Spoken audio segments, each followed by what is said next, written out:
Hola amigos, ¿qué tal estáis? Hoy nos encontramos en las montañas mágicas de Montserrat y este señor que tengo a mi lado es toda una leyenda viva de la ufología en España, el señor Luis José Grífol. Hola, Josep. Luis José, Luis para José. sí siempre. Claro que sí. Luis José, como muchos recordaréis, es un personaje ciertamente importante dentro de la historia del contactismo en España, porque él ha protagonizado uno de los casos ovni más longevos, podríamos decir, porque durante 40 años ha estado presentándose in situ cada día 11 de cada mes, creo desde el año 77, ¿verdad? Sí. En las montañas de Montserrat, y él tiene el exclusivo mérito de haber hecho ver ovnis a miles y miles de personas. Y cuando decimos que ha hecho ver ovnis, nos referimos a que precisamente Luis José tiene una extraña habilidad para contactar con algo, sea lo que sea que haya en esta montaña mágica. Luis José, la primera pregunta que tendría que hacerte después de todos estos años de trayectoria, en los que también quiero recordar al público, tuviste el honor de ser, creo, el segundo español que entró a dar una conferencia en la Cámara de los Lores de Gran Bretaña para dar una disertación sobre el fenómeno ovni. Entonces, la primera pregunta que se me ocurre es, después de tantos años, ¿qué le dirías a la gente escéptica, a la gente que cree que todo esto de, digamos, ver luces en el cielo, de convocar a miles de personas como tú has hecho, la gente que piensa que todo esto no son más que malas apreciaciones o tonterías, ¿qué les dirías? Pues que las tonterías son lo que dicen ellos.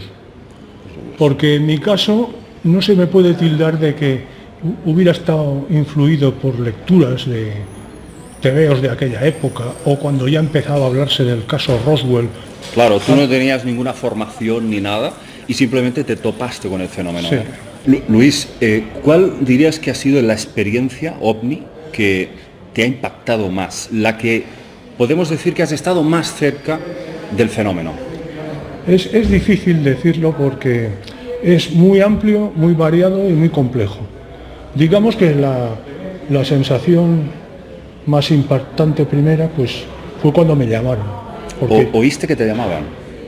He oído que me llamaran en clariaudiencia, cuando empecé a tener sueños premonitorios. Y uno pues fue oído, es decir, noté cómo me hablaban y lo que oí era, ¡oh, mira! Sugestivo, apremiante e imperativo, como dicen que son las palabras de los ángeles. ¿Tú crees que son ángeles? Sí, sin ninguna duda. Sin ninguna duda. O sea que si alguien cree que hablamos de extraterrestres, ¿tú crees que están equivocados? Son los ángeles extraterrestres, son los ángeles extraterrestres, los dueños de este mundo, nuestros creadores. Y bueno, y el que lo ponga en duda, pues vamos a probarlo. Allá mismo en la explanada, lo repito y a ver si se manifiestan. Ha pasado muchas veces, ¿verdad? Se ha confirmado delante de miles de personas, que por cierto yo probablemente no me recuerdes, hace 20 años atrás, pues bueno, no era tan conocido, pero yo estaba a tu lado. Yo estaba allí contigo, en todos los grupos de seguidores, y he tenido ya 2 experiencias contigo. ¿Ya los viste en aquel entonces? Sí. Una vez recuerdo que preguntaste si Jesucristo había sido uno de ellos. Creo que fue en 11 de agosto de 1996. Que yo tenía 22 añitos, fíjate, y hiciste esa pregunta sobre Jesús. Pero es que y bajó una luz tremenda. Es decir, los de arriba tienen tanto poder que si quieren pueden abrir el cielo o pueden, de todo esto que se ve encapotado, surja un resplandor y que se haga de la noche el día, porque esto lo hemos pedido en ocasiones y se ha producido. O sea que aunque os dé la sensación a los que me veis por primera vez de que estoy loco, pues no es así, porque en realidad 40 años como se van a cumplir ahora no dura esto. Es decir, es porque hay una realidad indiscutible de fondo. ¿Tú Luis, te consideras creyente, católico? Pues no soy ni de una religión ni de otra. Me interesan todas las religiones y comprendo que las normas no son iguales para todos. Claro, porque efectivamente dentro de la gente que vamos más o menos investigamos el tema ovni, no muchas veces se adhiere a la religión. Sin embargo, tú tienes una mente, digamos, abierta a pues todas claro, estas porque cuestiones. los de arriba se adaptan a la mentalidad de las gentes. Y si bien a lo mejor ven muy bien que el profeta Mahoma pues recibiera ciertas instrucciones y al pie de la letra las repitieran y casi tienen todo memorizado los que son practicantes, Sí. pues a lo mejor en otras latitudes son más convenientes otras normas. Porque tú los has visto, Sí, una vez los he visto. o sea, ya sin ovnis ni naves, los has visto Los a he visto ellos. en Camp Masana. Sí, en la explanada, cerca del... No, de no, la carretera. justo cuando se pasa el puerto ese que es de tercera categoría Ah, bien, para bien, los vale, ciclistas, vale. Sí, ¿eh? sí. El Alto de Camp Masana, porque ahí ya he vivido muchas cosas que incluso tenía pensado para explicarlo en un reportaje que se centrara bastante sobre el sitio donde les vi. Sí, que se ve el lado, digamos, de atrás de la montaña, la parte Sí, trasera de la montaña. Cuando en el ciclismo se dice cuando coronas un puerto, ¿no? Bueno, pues cuando se corona eso, a mano derecha, al inicio de un camino que conduce a la Roca Foradada, en donde antiguamente habían recambio de caballos de tracción para las diligencias, que allá pues dejaban los que ya estaban cansados, que comieran, durmieran, y entonces en vez de ponerle la gasolina super de hoy en día a los coches, pues se sacaban unos caballos frescos. Pero estas experiencias próximas te han permitido ver que eran seres luminosos, eran seres de luz. Bueno, esto de los seres de luz, claro, me tengo que saltar muchas cosas porque es un batiburrillo de experiencias, Sí, todas lo sé. seguidas y entremezcladas, ¿no? Claro. Pero esto de verles ocurrió cuando estaba en la época aquella en la que se hacían programas sobre ocultismo y misterios y por supuesto el fenómeno ovni en una radio que había en el Brook. Me pusieron en contacto con un contactado de aragonés de Zaragoza que se llamaba Pascual Vázquez Arracó. Ah, Pascual Vázquez, Sí. lo conozco. Y entonces este señor... que ya murió hace años, ¿verdad? Sí. Una de las cosas muy importantes que dijo, que concuerda con todo lo demás que he ido sabiendo, es de que los de arriba le hicieron saber de una forma fehaciente y segura que su esposa, que también había fallecido antes que él, pues estaba con ellos, estaba en un buen lugar.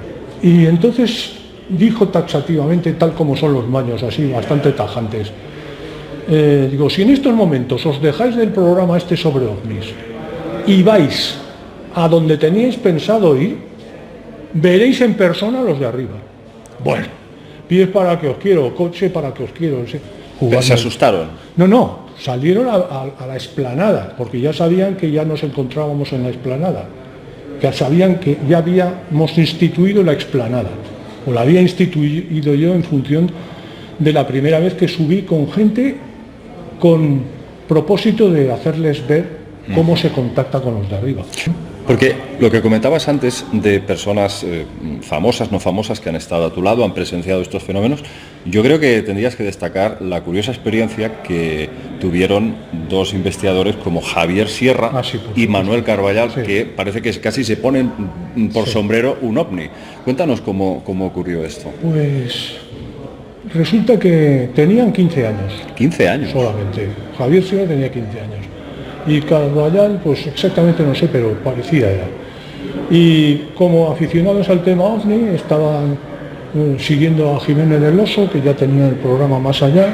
¿Pero la experiencia fue en la explanada, Luis? Sí, pero lo primero fue mostrarles el monasterio, sí, y pasar por el camarín de la Virgen para que vieran a la Virgen. Fui a hacer una necesidad, hablando francamente, tenía ganas de orinar. Recuerdo el momento que me contaron, sí. Y entonces me fui a un extremo para no resultar, digamos, obsceno o molesto. Y bueno, hice eso. Y cuando estaba en la micción, hablando en plata, pues una bola luminosa pasó por delante mismo, a mi misma altura, hacia mi derecha, en una trayectoria de unos 3 palmos. Entonces grité a Carballal, Digo, ya os podéis preparar porque acabo de ver un ovni y esto es el preludio de algo importante. Y en esas, cuando estaba mirándole que estaba bastante lejos, pues vi como si estuviera manipulando una linterna. Digo, ¿qué foco es este que manejas? Era como si se lo metiera en un macuto. Y no, era la misma bola luminosa que pasó y la misma bola luminosa me hizo ver que se estaba escondiendo algo así como una linterna en el macuto. La bola se convirtió como en un foco potente que... Pero bajó muy cerca, ¿no? Sí, lo tenía pues como de aquí al extremo de la sala. Estaba escondiéndose lo que me pareció una linterna potente, pero que no era eso, sino que la luz esa me iluminó sus manos y la trampa que estaban haciendo escondiéndoselo. Y lo que se escondía era un cassette para tratar de cogerme en fallo. Sí, ellos... En una contradicción, Claro, ellos de alguna manera para pensaban... poderme criticar. Sí, para poderte criticar porque pensaban que todo esto era un fraude y todo no, eso. y porque cuando se es joven, pues para ascender rápido no hay como cargarse al que destaca. ¿Y qué ocurrió? Que se llevaron una buena sorpresa. Pues sí. Porque me contaron, bueno, y de hecho lo han contado ellos mismos, tanto Carballal como Sierra, cogieron el coche, bueno...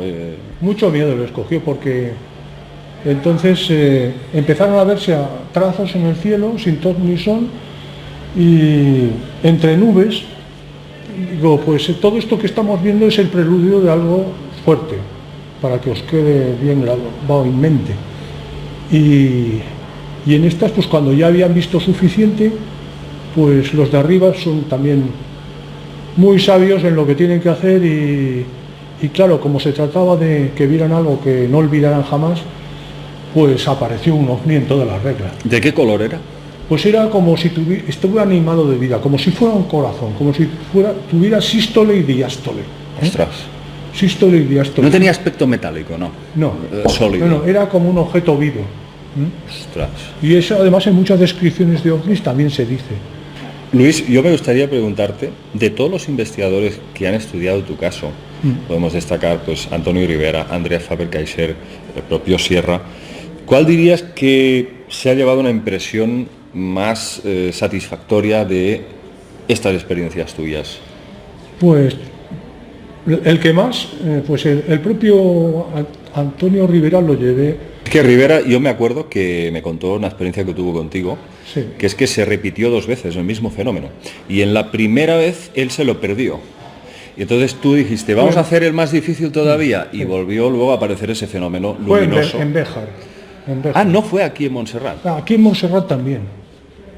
Es que han sido muchísimas experiencias y con todos los investigadores. Por Porque ejemplo, ¿tú crees que te siguen estos seres allá donde vayas, no solamente en Montserrat? Pues yo creo que me conocen desde tiempo inmemorial.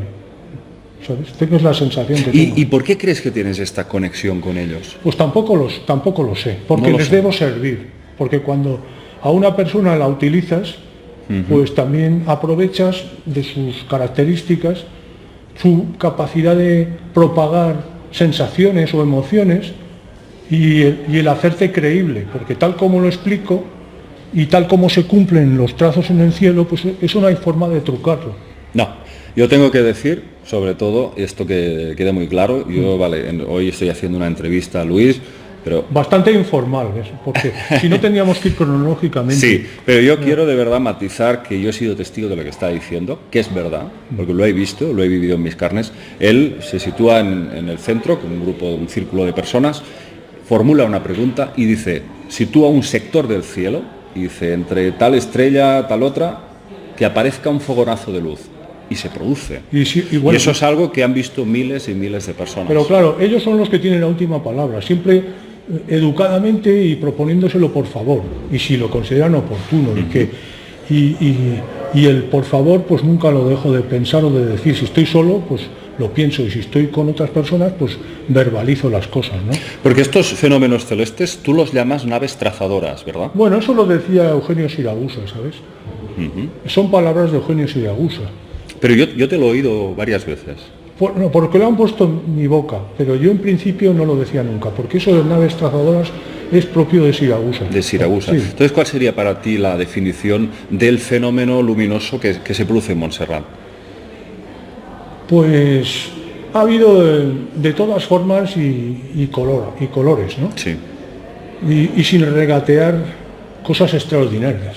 Por ejemplo, en una ocasión había acompañado a Rivera a Tossa de Mar, que había sido del CRIS y había hecho mucho buceo, que también se puso enfermo de la circulación sanguínea por descompresiones mal hechas, y fuimos a ver a una hija suya que estaba vacacionando en un camping. Le devolví a su casa, aquí San Feliu de Codinas, y luego me volví solo, y entonces ya por proximidad y tal, regresé por Montserrat y me encontré solo en Montserrat, después de haber estado todo el día con Rivera y su familia. Y en estas, pues, cuando estaba en Can Massana, y repito esto porque también os he dicho que ahí se han producido muchas cosas importantes, pues se produjo un estallido de luz, y entonces comprendí o intuí que aquella luz era tranquilizadora. La luz azul tiene como propiedad el quitarte el miedo. Ajá, te relaja. Sí, sí. ¿Y esa luz era una luz azul? Lo inundaba todo. Lo inundaba todo. Sí. Y entonces, pues, los tuve muy cerca, y lo que pensé enseguida es, ¿cómo es posible que no tenga miedo si los tengo aquí encima? Y no tenía miedo porque la luz esa me había tranquilizado. Eso también lo he explicado muy poco, pero ha sucedido. Y es muy importante también lo que uno siente, ¿verdad? Sí. Porque ahí está la verdadera validez de la experiencia. No tanto lo que ves, sino lo que uno siente. Y ahí es donde tú has sido siempre muy claro en ese sentido. Sí. ¿Qué opinas sobre las enigmáticas desapariciones que a lo largo de siglos se han ido sucediendo en Montserrat? ¿Quién crees que está detrás de estas desapariciones de personas? Pues en muchos casos ellos. ¿Crees que se los han llevado? Se los han llevado. Sí. O sea, que hay como un portal, unas fuerzas telúricas que facilitan la entrada. O ellos mismos. Sí. Yo una vez subiendo solo, fue el estreno de la Explanada, salir por favor por encima de nuestras cabezas hacia las agullas, y al momento un ovni lo hizo. Luego a continuación, desde sobre las agullas hacia el monasterio, también lo hicieron y se perdieron por arriba de San Jerónimo. Y luego otra tercera, desde el monasterio hasta nosotros en vuelo rasante delante de las paredes de los diablos, y también lo hicieron. Y entonces dijo, y si yo lo pido también lo pueden hacer. Y yo considero que estaba en una posición un poco negativa, porque además se había separado de la mujer. ¿Lo pidió? Sí, se lo pidió. Y lo hicieron exactamente como él lo pidió, pero en sentido contrario. En sentido contrario. Sí. O sea, ¿tú crees que eso tiene además un simbolismo? Sí, porque cuando yo le propuse a mi mujer que lo viera, como segunda persona a quienes se los enseñé frente a mi casa allá en Montgat, pues también salí, noté el mismo nerviosismo, porque es muy extenso el explicarlo, y salí desde mi cabeza hacia el horizonte de un ovni. Sí. Y al cabo de una semana, cuando la serie aquella de los Roper, de la Thames Television, que era trágico cómico, pues volví a sentir el mismo hervor en la sangre que creí que me iba a dar un ataque mortal. ¡Ostras! Y entonces ya al sentir aquello mismo, era la semana siguiente, porque fue el mismo día que daban esa serie, que la repitieron al cabo de los años. Sí. Y entonces ya sabía que tenía que mirar hacia arriba, porque de ahí saldría el ovni, estaba seguro. Y así lo hice, miré hacia arriba, y el ovni volvió a salir hacia el horizonte en un segundo. Y entonces entré para adentro y le grité a mi mujer, que estaba con los niños pequeños, digo, Nieves, sal por favor rápido, que verás un ovni que saldrá de allá adelante e irá hacia Barcelona. Y ahí empezó todo. Y entonces no fue hacia Barcelona, sino que fue hacia Mataró. En sentido inverso también. En sentido inverso, pero... Irá quizás porque no convenía que ella se entusiasmara demasiado, porque a lo mejor esas emociones, si le llega a dar tan fuerte como a mí, pues a lo mejor hubieran perturbado la educación de los hijos. O sea, que ella me frenaba, ¿no? O sea que aquí, por lo que yo estoy viendo, lo importante es saber manejar las emociones internas de la persona, y eso es lo que va a hacer posible que se manifiesten estos seres de luz, estos ángeles. Bueno, es que ellos son tan superiores. O sea, si tú vas con negatividad, por ejemplo, en estas reuniones, es imposible que se manifiesten. Si son nuestros creadores, porque así lo dice en la Biblia, en el Génesis. No dice, en principio Dios creó el cielo y la tierra, eso no lo dice. En el hebreo bíblico dice, Bereshit baraj Elohim, y eso quiere decir, en principio crearon los ángeles. Bueno, claro, es que el tema de la Biblia, por supuesto, Y los ángeles son ellos. Cambia mucho el tema de los Elohim con Yahvé. Es que Elohim es un plural. Es otra además. cosa. Si fuera singular, un dios sería Eloah, ¿sabes? Ajá. Entonces, no tiene que servir ni para envanecimiento personal de nadie, ni para enriquecimiento, o sea, para sacarle el dinero a los demás y aprovecharse de los deseos de saber, que en cierto modo pues es un poco lo que ocurre en general en todas las creencias. Hay gurús que dirigen y enseguida pasan las bandejas para recoger dinero, ¿no? Vamos a finalizar esta entrevista con Luis José Grifol con un verso, ¿verdad, Luis? Sí, que está extraído de una serie de... está compuesto por una serie de confirmaciones de los de arriba. Cuando sientas inquietud por saber quién eres tú, no vuelvas a ignorar que en el cosmos somos dos, ellos y nosotros, o la persona que contacte con ellos.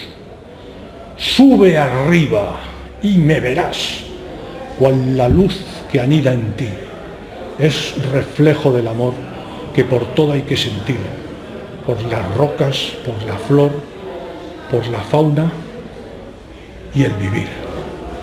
Si sonríes siempre así, muy de pronto ascenderás rumbo al cenit primordial de tu esencia espiritual. De los ovni captarás que en el faro Montserrat la vivencia servirá para de una vez por todas, cientos de miles ya, puedan volar muy lejos tras un raudo despegar. Ostras. Amigos, ya lo estáis viendo. Pasión, sentimiento, impulsividad. Este es Luis José Grifol. Luis, encantado Muchas por gracias, esta entrevista, amigo. Y por fin supuesto, ha llegado el día en que puedo hablar contigo. Sí. Porque es un honor para mí, que lo haces estupendamente. Y para mí igual. Y tú también estás muy inspirado y yo creo que te ayudan, porque tal como me ayudas a mí, pues es como desearía que fueran todas las entrevistas y todos los interlocutores. Así se expresan. Gracias a ti, amigo. Muy y a vosotros, ya lo sabéis, amigos. Nos vemos en el próximo videoprograma. Chao. Y nadie puede explicarse cómo cuerpo y espíritu andan siempre tan íntimamente unidos cuando a la postre, al fin de los tiempos, se separarán para no verse nunca más.